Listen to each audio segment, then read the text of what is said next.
নমস্কার বন্ধুরা, আজকে যাব এক নতুন জায়গায়। অনেকে হয়তো সেই জায়গায় গেছেন।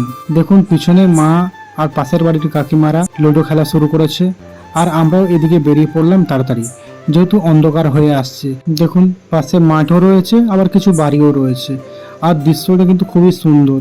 যেহেতু বর্ষাকালের সময় তো চারদিকে সবুজ হয়ে আছে। এই রাস্তাটা বেশ ফাঁকা, খুব একটা গাড়ি ঘোড়া চলে না, আর এদিকে মোষ গরু ছাগলও চড়ে অনেক। এবার এগিয়ে যাচ্ছি আস্তে আস্তে। দেখুন সূর্যটাও কত সুন্দর লাগে, মনে হচ্ছে সোনালী রঙের। এবার দেখুন সামনে যেটা দেখতে পাচ্ছেন, এটা হচ্ছে পাথর। এই পাথর দিয়ে মানুষের বাড়ির ছাদ ঢালাই করা হয়। এইগুলোকে বলে ক্রাসার মেশিন। এইগুলোর বিভিন্ন রকম সাইজ আছে, মানে ছাদ ঢালাই যেরকম বড় লাগে, আর নিচে মেঝে ঢালতে হয়তো ছোট লাগে, রাস্তা ঢালাইয়ের সময় ছোট লাগে। সেই পাথরগুলো দিয়েই ওইসব কাজ করা হয়। দেখুন এইটা হচ্ছে সেই দেশি মানে বাংলা মদ কারখানা। এটা অনেক পুরনো কারখানা, কিন্তু অনেক ছোট থেকেই দেখে আসছে। আমার চেনা জানা লোকও আছে, তারা এই কোম্পানিতে কাজ করতেন। এখন কিন্তু তারা অবসরপ্রাপ্ত হয়ে বাড়িতে বসে আছেন। এবার আস্তে আস্তে সামনের দিকে এগিয়ে যাচ্ছি। আর এইটা হচ্ছে ডোবা, মানে বর্ষার জল জমে আছে। এবার সোজা রাস্তা, বেশ ফাঁকা রাস্তা, তো আগেই বললাম। ধুলো বালিও নেই, আবার রাস্তাটা ভালো, খারাপও নয়, তবে কিছু কিছু জায়গায় গর্ত রয়েছে। আর এই দিক দিয়ে আমি এর আগেও অনেকবার গেছি। এইদিকে একটা এক্সপ্লোসিভ কোম্পানি আছে, তার নাম হচ্ছে ব্ল্যাক ডায়মন্ড এক্সপ্লোসিভ। এইগুলো ব্যবহার করা হয় কোল মাইনে, কয়লা বা পাথর ব্লাস্টিংয়ের জন্য। আর এইটাই দেখছেন, এইটা হচ্ছে পুরনো পাথর খাদান। বাংলায় বলে খাদান, আর ইংরেজিতে বলে মাইন। এইগুলো থেকে আগে পাথর তোলা হতো, কিন্তু এখন আর তোলা হয় না, এগুলো জলে পরিপূর্ণ।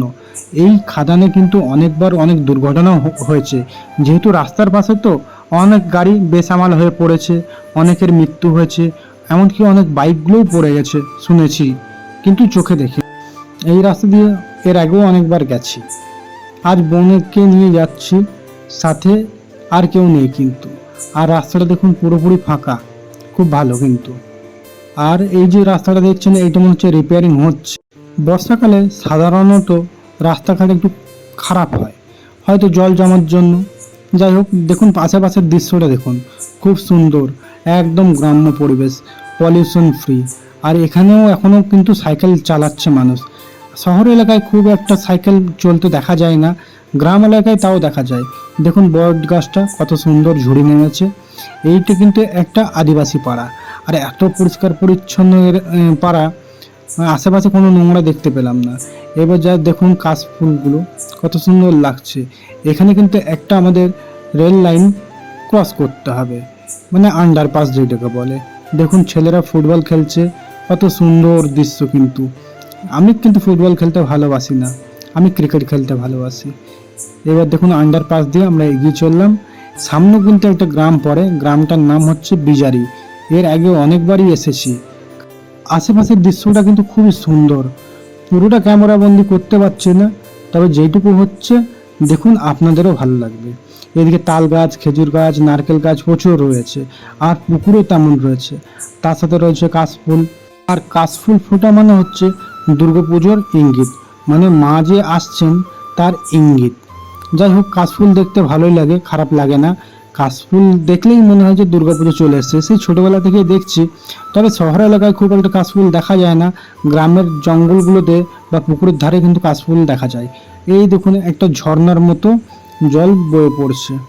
এইটা হচ্ছে নদীর ওপর মনে হয় বাঁধ দেওয়া আছে, সেই বাঁধকে ওভারকাম করে জলটা নিচে পড়ছে। খুব সুন্দর লাগছে, কিন্তু কাছে গেলাম না যেহেতু জঙ্গল তো। আর আমাদের এক জায়গায় যাওয়ার আছে, সেটা আপনারা দেখতেই পাবেন। ওইদিকে অন্ধকার হয়ে গেলে একটু মুশকিল হবে, তাই তাড়াহুড়ো করে এগিয়ে যাচ্ছি। চারিদিকে কিন্তু জঙ্গল। জঙ্গল বলতে তাল গাছ, নারকেল গাছ, খেজুর গাছ, এইসবই। নারকেল গাছটা কম, তাল আর খেজুরটাই বেশি। আর দেখুন লোকজনও কিন্তু খুবই কম, মানে অনেক দূরে দূরে এক একটা করে। আর আমাদের গন্তব্যস্থলে পৌঁছাতে খুব একটা বেশি দেরি হবে না, প্রায় কাছাকাছি চলে এসেছি। এদিকে সূর্য অস্তের মুখে কিন্তু, তাই স্কুটিটা একটু জোরেই চালাবার চেষ্টা করছি। যেহেতু অচেনা রাস্তা তো, কোথায় বাম্পার থাকবে বা গর্ত থাকবে বুঝতে পারছি না, তাও জোরে চালাবার চেষ্টা করছি। এই রাস্তা কিন্তু খুবই সুন্দর, খুবই ভালো, আর কোথাও কিন্তু গর্ত গর্ত অত নেই। আর এই যে দূর থেকে কাশবন দেখা যাচ্ছে, আমি তো ভাবলাম প্রথমে ধোঁয়া, এইদিকে আসলে কয়লা জ্বালায়, ওই আর কি চোরাই কয়লা, যারা আর কি পুড়িয়ে বাড়ি বাড়িতে বিক্রি করে তারা। আমি তো ভাবছিলাম সেই ধোঁয়া। আর দেখুন কাশফুলটা দেখুন কত ঘন, পুরো পুরো মাঠ জুড়েই কিন্তু সাদা হয়ে রয়েছে। এই যে আস্তে আস্তে চলে গেলাম কাশফুল দেখতে দেখতে, দৃশ্যটাকে কিন্তু ক্যামেরা বন্দি করার খুবই ইচ্ছে হচ্ছে দাঁড় হয়ে, কিন্তু দাঁড়াবার উপায় নেই। এদিকে সূর্যি মামা যে অস্ত চলে যাওয়ার একদম মুখে। এই যে ব্রিজটা পার হলাম, আস্তে আস্তেই পার হচ্ছি, খুব একটা জোরে পার হয়নি, কারণ নদীতে অনেক জল রয়েছে, তা দেখতে দেখতে এগিয়ে গেলাম।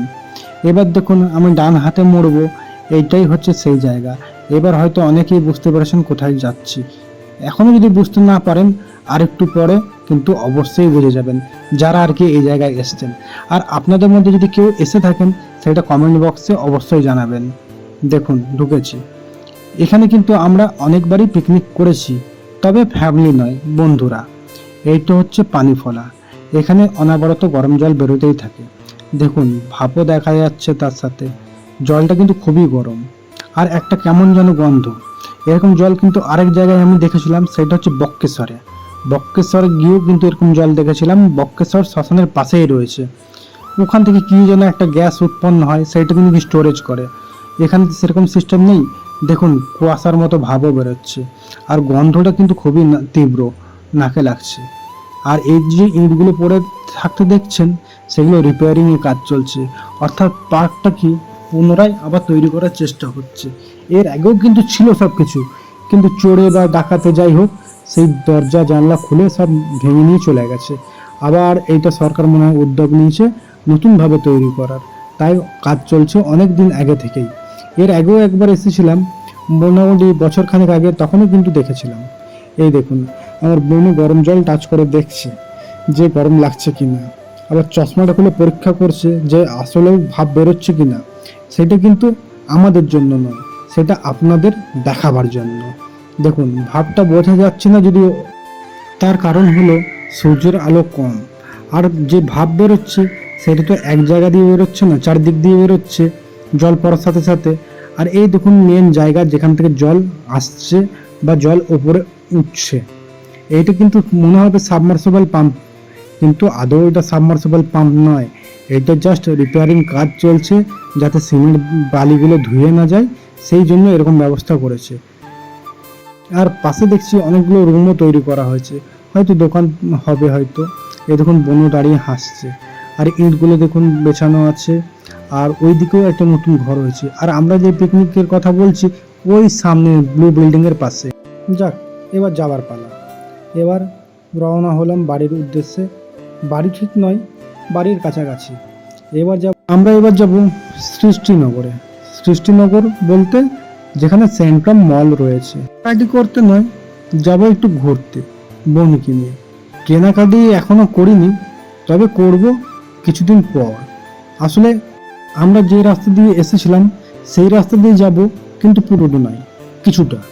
দেখুন বন্ধুরা, এখানেও কিন্তু কাশফুলের গাছ রয়েছে, আর এখানে তাও গ্রামগুলো কাছাকাছি। মনে হচ্ছে দেখে যে একটা জনবহুল এলাকার দিকে এগোচ্ছে।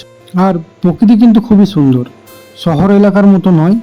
আশেপাশে প্রচুর গাছ রয়েছে, চারদিকে সবুজ, আর এদিকে কিন্তু মানুষজনের দেখাটাও মিলছে। আগেরবার যেরকম দেখছিলাম দেখা মিলছিল না, এবার কিন্তু মিলছে। বন্ধুরা, কথা বলতে বলতে আমি প্রায় লালগঞ্জের কাছাকাছি চলে এসেছি। বাঁ হাতে গেলে পাবো জুবলি মোড়, আর ডান হাতের দিকে গেলে পাবো গৌরাণ্ডি। কিছুক্ষণের মধ্যেই চলে এলাম কিন্তু আসানসোলের জুবলি মোড়ে। এই জুবলি মোড়টাও কিন্তু খুবই জমজমাট একটা জায়গা, পাশেই রয়েছে কলেজ। আর এইখানে কিন্তু বোন খেয়ে নিল 1 প্লেট মোমো আর স্যুপটা কিন্তু খুবই গরম ছিল। আর ওই যে বোর্ডে লেখা আছে আই লাভ আসানসোল, এই আসানসোল কথাটা দেখলে আমার কিন্তু খুব গর্ববোধ হয়। এই দেখুন রামকৃষ্ণ মিশনের কাছে চলে এসেছি। রামকৃষ্ণ মিশনে কিন্তু দুর্গাপুজোটা খুব ভালোই হয়, আমি দেখেছি অনেকবারই। এইবার কিন্তু চলে এসেছি প্রায় সেন্ট্রাম মলের কাছাকাছি। আর সেন্ট্রাম মলটাকে দূর থেকেই দেখতে এত সুন্দর লাগছে, এত সুন্দর সাজিয়েছে, আবার ডিজে বক্সও বাজছে আর গানও হচ্ছে, মনে হয় কোনো অনুষ্ঠান রয়েছে। যাই হোক, গাড়িটার এবার পার্কিংয়ের টিকিট কেটে পার্কিংয়ে লাগাবো। পার্কিংয়ে কিন্তু এখন অন্য নিয়ম চালু করেছে, মেন গেটের সামনে কিন্তু পার্কিং চার্জ নিয়ে নিচ্ছে, আর বাইকটা স্ট্যান্ড করতে হচ্ছে পুরনো জায়গাতেই, যেখানে আমরা আগে স্ট্যান্ড করতাম। কিন্তু এতে একটা সমস্যাও মনে হচ্ছে আমার। কি সমস্যা বলুন তো? সমস্যাটা বলছি এবার আপনাদের। এই যে হেলমেটটা রেখে যে আমরা বেরোবো, হেলমেটের দায়িত্বটা কে নেবে? বাইকের দায়িত্ব তো ওরা নিয়েছে, কোনো রকম বার হতে পারবে না, কিন্তু কেউ যদি হেলমেটটা নিয়ে চলে যায় তখন কি হবে? এই দেখুন মলের ভেতর ঢুকে গেছি, বোন সেলফি করতে করতে যাচ্ছে মলের ভেতর, জানি না কি কিনবে। আমিও হয়তো কিছু একটা কিনবো, কিছু বলতে কি মেয়েরই কিছু কিনবো, আমার নিজের কিছু নয়। এই যে বলতে বলতে বোনও ঢুকে গেছে, সত্যি ও আমার মেয়ের জন্য কিনতে শুরু করেছে পোশাক। এদিকে আমিও খোঁজাখুঁজি করছি, কিন্তু ওর সাইজের কিছু পাচ্ছি না, তাও খোঁজাখুঁজি করছি, একদিকে আমি একদিকে বোন, দেখি কিছু পাওয়া যায় কিনা। আমার মেয়ের বয়স 4.5 মাস, তাই কোনো কিছু কিনতে গেলে একটু ভাবনা চিন্তা করে কিনতে হচ্ছে, হবে কি হবে না, বড় হবে কি ছোট হবে। এইবার আমরা বেরিয়ে পড়েছি বাড়ির উদ্দেশ্যে। এখান থেকে আমাদের বাড়ি কিন্তু খুব একটা বেশি দূরে নয়, এটা হচ্ছে সেই কল্যাণপুর হাউজিংয়ের নতুন কলোনি যেটা তৈরি হচ্ছে, যেটাকে অনেকে জ্যোতিনগর নামে চেনেন। এবার চলে এসেছি আমরা ঠিক রাজপথ হোটেলের কাছাকাছি। এখান থেকে বাঁ দিকে টার্নিং নিলেই কিছু দূরেই আমাদের বাড়ি। বন্ধুরা, যদি আমাদের এই ভিডিওটি ভালো লাগে তো আপনারা লাইক আর কমেন্ট করে জানাবেন।